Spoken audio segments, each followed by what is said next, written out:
To do any waxing, you want to make sure that you cleanse the area first. So we're going to use our pre-wax cleanser, a few sprays onto your cotton pad. When you're going to cleanse inside the nostril, you want to fold and fold it again to create a point on your cotton pad. This is what we're going to put into the entrance of the nostril and cleanse the inside. So with the point of the cotton pad, we're just going to go into the nostrils and make sure the inner part is cleansed. If someone had a cold, I would recommend that they were to use a tissue to quickly blow their nose out to make sure there's nothing wet or any moisture that's inside the nose that can be a problem for the wax to grip on. So with the men's nostrils, you'll notice that a lot of men will either have stubble or a moustache here that we don't want the wax to drip onto. So a little tip for your male waxing is that you want to either get yourself a larger spatula or a paper strip or fabric strip for you to either fold and place underneath the nostril like this so it covers any wax drips onto here.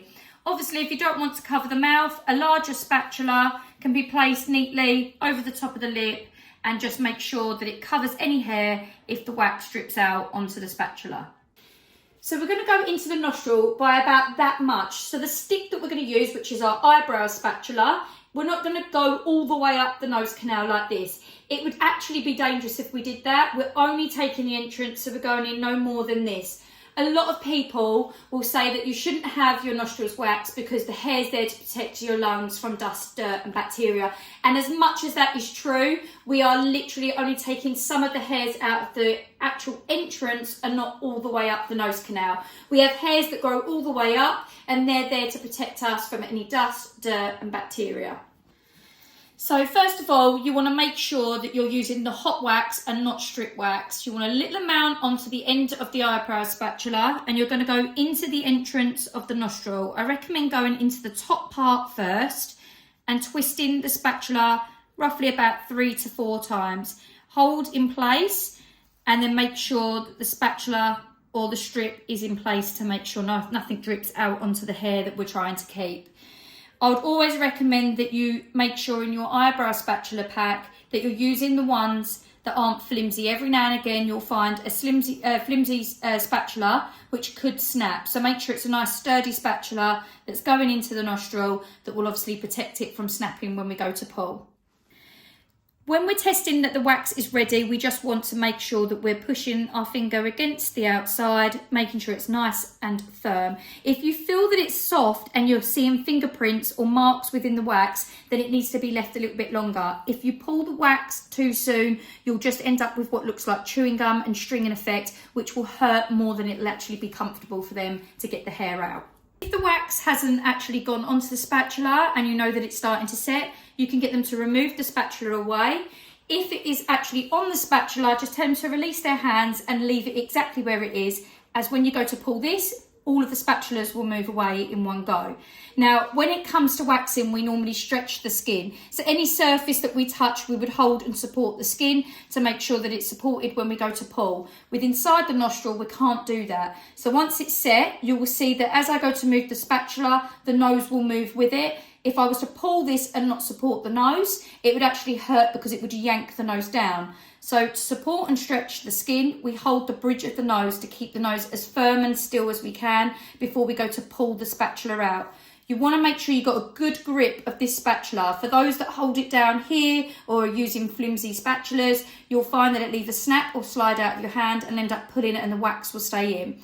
So you're going to hold and support the bridge of the nose and the spatula well. Nice firm pull straight out and it will grab all of the little hairs that we're after in the entrance as far up as I said I was going to go.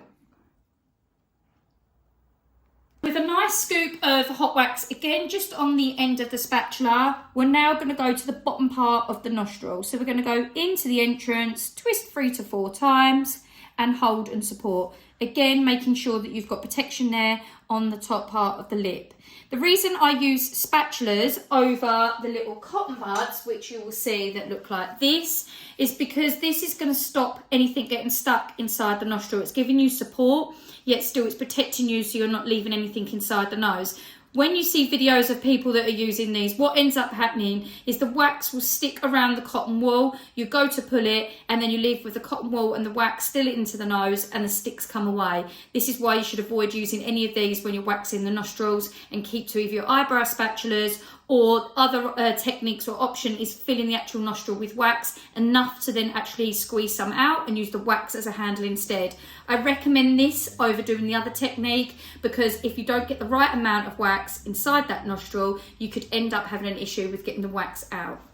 As you can see, this time we have a bit of wax that's dripped onto the spatula. It's not going anywhere. We obviously make sure they're not holding onto it. We're going to hold the bridge of the nose nice and firm, ready to pull.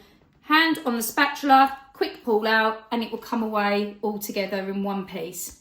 So getting a fresh new spatula, we're taking a little bit more of a smaller amount on the top. This time we're not twisting and twirling that wax into the nostril. We're going to go up to the top part here, in and push up, so that it's going right into this corner bit where there's lots of little hairs that sit there. On your male clients, you'll find this is a typical area to find little spiky short hairs where they've used nose trimmers and they gather here. This can be aggravating and it can feel itchy when it grows back. So you want to make sure you do this third step to get rid of any of them little hairs that are hiding in there. The reason I break it down into 3 sections is because if you look at the nostril, it's not a perfect circle. So by doing it in each section, I can make sure I'm grabbing all of the hairs and not leaving any that are hanging around in the edges or the sides of the nostril. Once we're set, we're going to just tap to make sure that it's nice and firm. Hold the bridge of the nose. Again, for each step, you need to support the nose. Quick pull out, and it will just pick up any of them little hidden hairs that become annoying or can then stick down as they start to grow. So once you've done both nostrils, you want to then go and pop some after wax oil in. And the reason I say this is because the nose is an area where anywhere that you wax, it will become dry, and the inside of the nose, you want to keep that moisture there. If you find for any reason that there's any little dryness or patches or cuts that some people get inside their nose, especially after having a cold and they've been blowing their nose a lot, a little bit of Vaseline inside the nose before you start will help to protect that.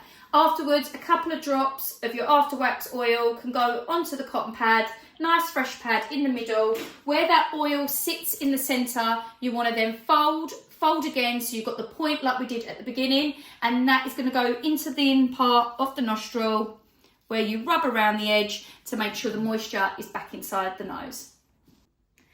So what you'll see when you look in the nostril is one side has still got the hair that's further up. It's just making the outer edge nice and smooth compared to the other side. A lot of people say that actually nostril waxing is something that can make you look well groomed, clean and tidy, and it does make a difference, especially on your female clients who have a lot of fluff with inside the nostril. When we use powders for makeup, stuff like that will attach to obviously the hair that it can see. So as we're putting makeup on, it will attach and highlight the nostril hair, which is why it's perfect for male and female clients. Thanks for watching, guys. If you find these videos helpful or you want to learn some more waxing tips, make sure you give us a follow, hit that subscribe button, and I can't wait to see you on the next one.